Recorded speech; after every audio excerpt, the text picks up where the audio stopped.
ప్రియ శ్రోతలారా, వింటున్నారా? శారా జీవించిన కాలం అనగా శారా బ్రతికిన ఏండ్లు 127. శారా కనాను దేశమందలి కిర్యతర్బాలో మృతి చెందింది. అప్పుడు అబ్రహాము శారా నిమిత్తము సంతాపము చెంది ఆమెను గూర్చి దుఃఖించడానికి వచ్చాడు. గమనించండి, శారా వయస్సు 127 ఏండ్లు అని చెప్పబడింది. ఇస్సాకు పుట్టినప్పుడు ఆమె వయస్సు 90 ఏండ్లు.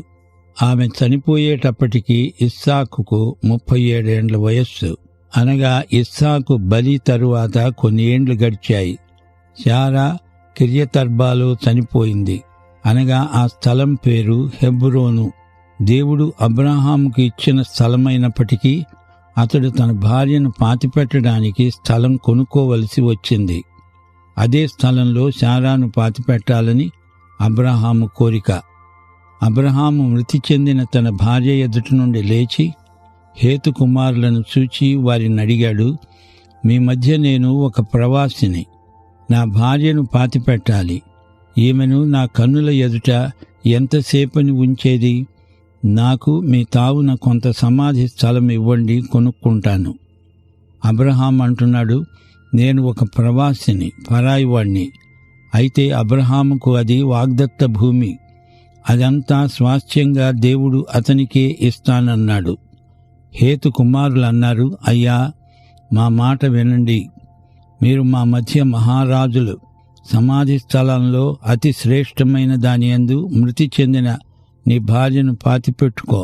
చనిపోయిన నీ భార్యను పాతిపెట్టడానికి మాలో ఎవరైనా సమాధి స్థలం ఇవ్వనొల్లని వాడు అంటూ ఉండడు.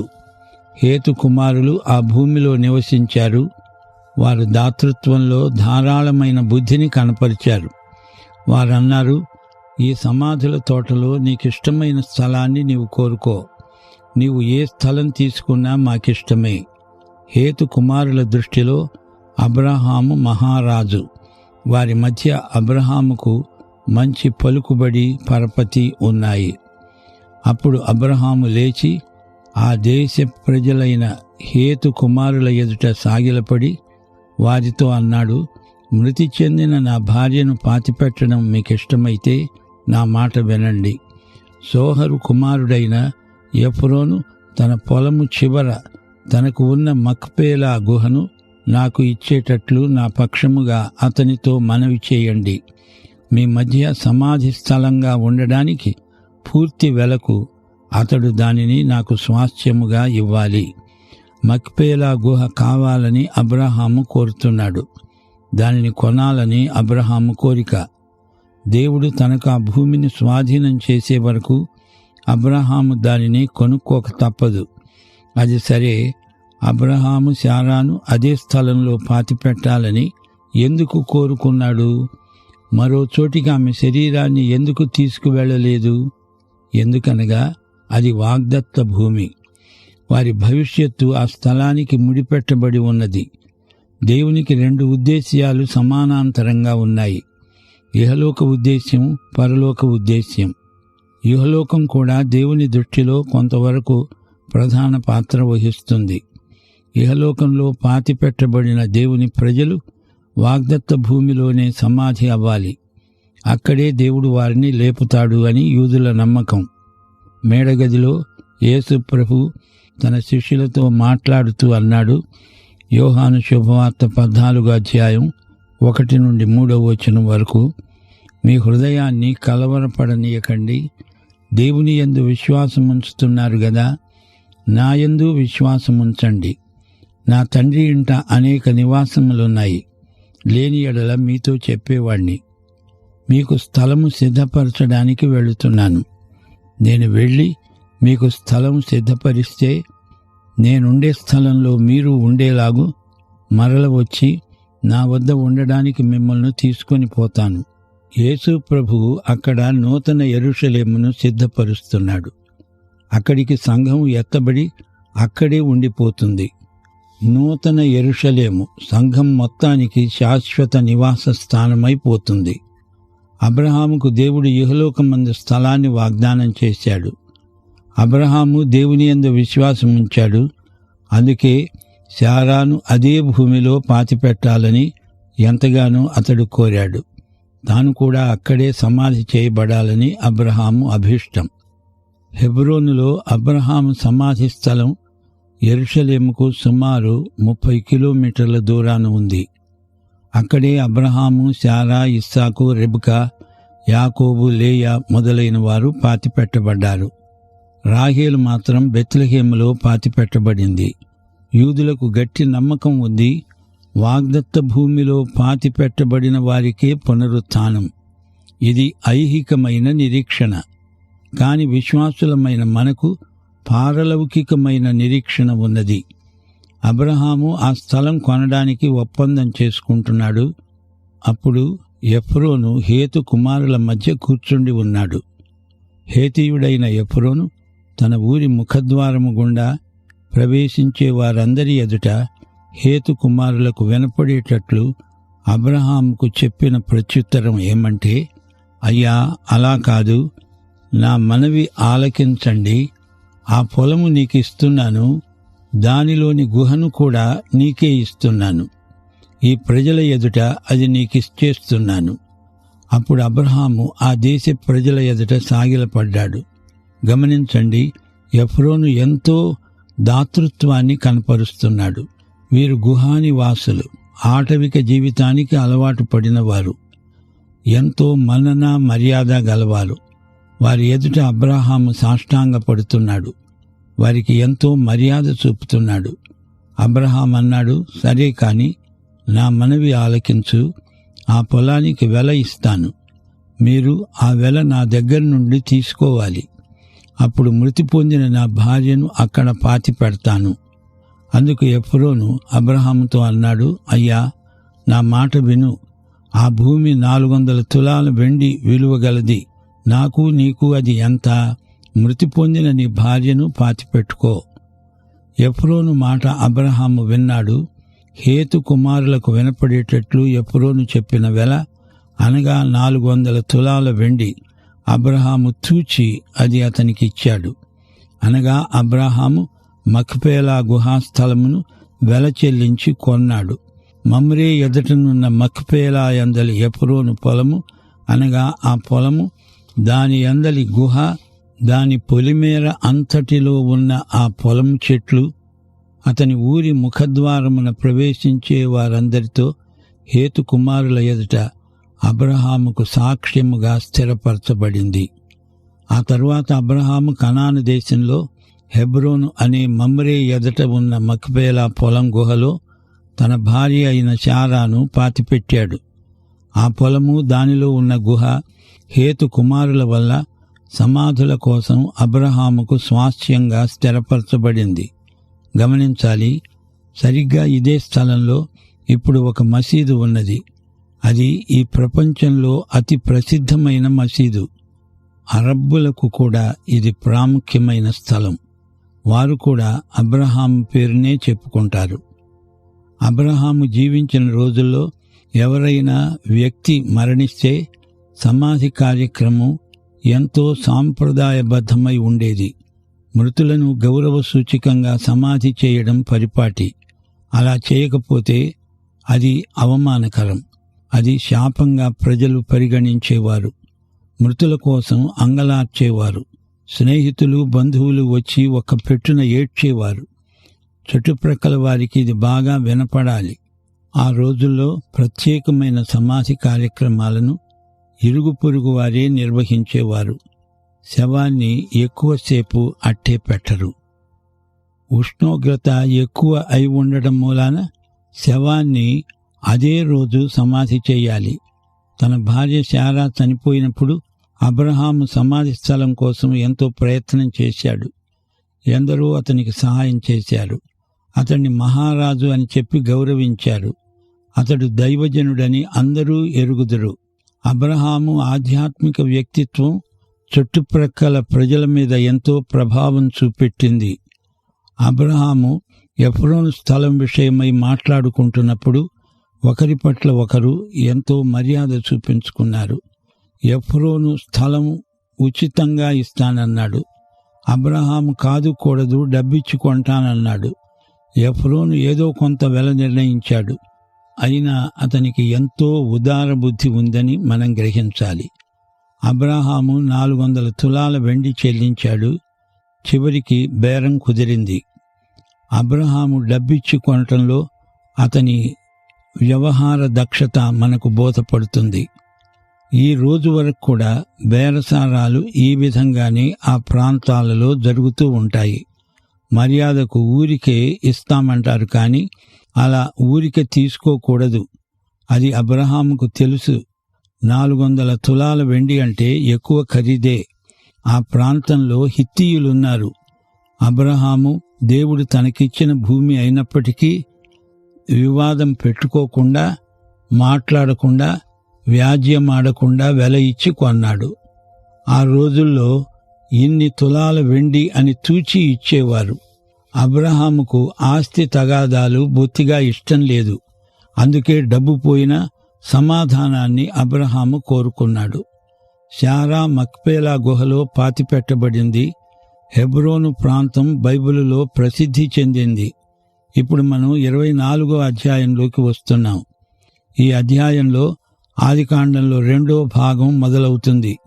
26వ అధ్యాయం వరకు ఇస్సాకు ఉదంతం మనం వినబోతున్నాము.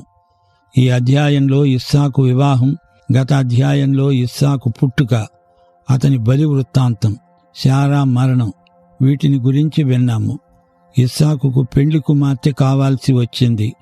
అబ్రాహాము తన సేవకుణ్ణి హారాను ప్రాంతాలకు పంపుతాడు. అతడు వెళ్లి మెసొపొటేమియాలో హారానులో రెబ్కా అనే పెండ్లి కుమార్తెను తీసుకొని ఇస్సాకు వద్దకు ప్రయాణమై వస్తాడు. ఇది ఒక విచిత్రమైన ప్రేమగాథ.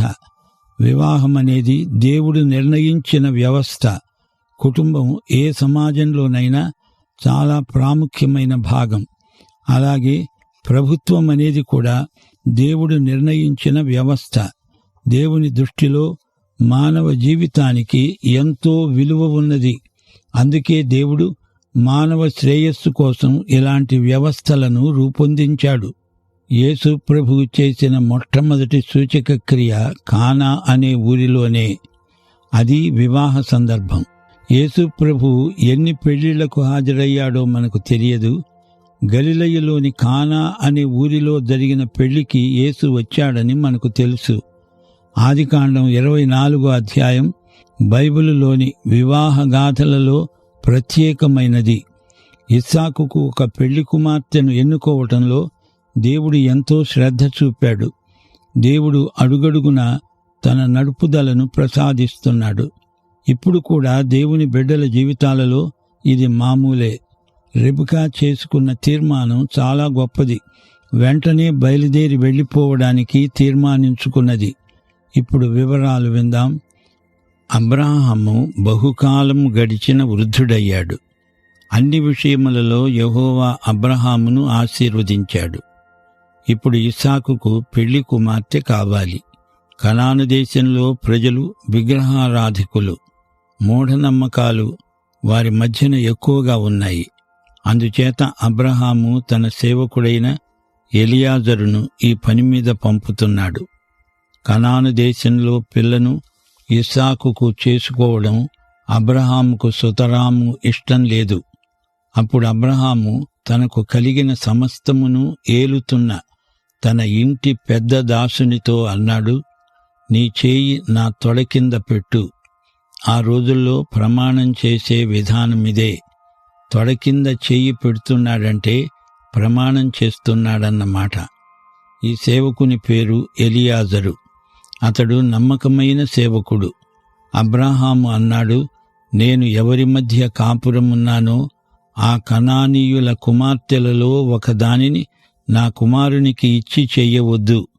నా స్వదేశమందున్న నా బంధువుల వద్దకు వెళ్ళి ఇస్సాకు అనే నా కుమారునికి భార్యను తెచ్చేటట్లు ఆకాశం యొక్క దేవుడు, భూమి యొక్క దేవుడు అయిన యెహోవా తోడని నీ చేత ప్రమాణము చేయిస్తాను.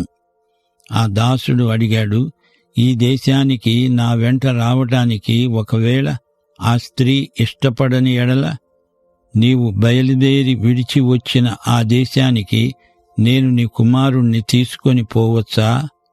అబ్రహాం అన్నాడు, అక్కడికి నా కుమారుణ్ణి తీసుకొని పోకూడదు. నా తండ్రి ఇంటి నుండి, నేను పుట్టిన దేశము నుండి నన్ను తెచ్చి నాతో మాట్లాడి నీ సంతానానికి ఈ దేశాన్ని ఇస్తానని ప్రమాణం చేసి నాతో చెప్పిన పరలోకపు దేవుడైన యెహోవా తన దూతను నీకు ముందుగా పంపుతాడు. సేవకుడు అబ్రహాముతో అంటున్నాడు, ఆమె ఇక్కడికి రాకపోతే ఏం చెయ్యాలి?